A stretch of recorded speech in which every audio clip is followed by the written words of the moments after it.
ყველა გურულმა იცის, ვისაც აქ აუვლია და ჩამოუვლია ბერძნის წყარო. ახალი ბერძნის წყაროც გვაქვს იქეთ.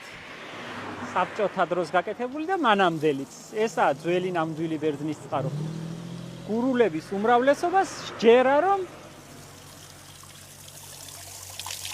რომ კაი წყალია, ჯანმრთელი წყალია, არც ძალიან ცივია და არც თბილი.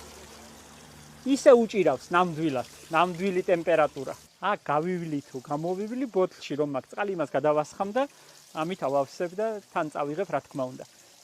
ჩემბებიას ჯეროდა რომ თვალში უნდა ამოისვა აუცილებლად. თვალში უნდა ამოისვა ყურნავს. თვალში ამოისვებია გვეტყოდა. რამდენად ჯადოსნურია ვერ გეტყვით, მაგრამ კაი რომაა და საღი რომაა ეს ნამდვილად ვიცი. და ჩემი სხვანაირი გემოაქვს, რაღაცნაირი მშობლიური, სიყვარული და სითბოთის ავსი.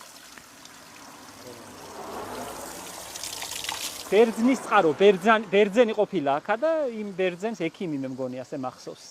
ზუსტად ვერ გეტყვით, აქ უნდა ყოფილიყო, ცხოვრობდა ალბათ აქა და იმის გაკეთებულია ეს ბერძნის წყარო და დღესაც გურულები ასე ეძახიან. ბერძნის წყაროს, ასე იცნობს ყველა აქ. რა თქმა უნდა, ბოთლსაც ავავსებ და თვალებშიც ამევისობ. და ულვაშზეც გადევისვამ. ამაზე მადლიანი საქმე არც მეგულება. დადგას კაცმა წყარო გამოიყვანოს, ააშენოს და მას მერე თვითონც აღარა და მისი სახელით ქვია წყაროს და გამომვლელი ყველა ლოცავს. ამაზე ბედნიერი და ამაზე მადლიანი საქმე რა უნდა იყოს. ათელში იყოს ბერძენი.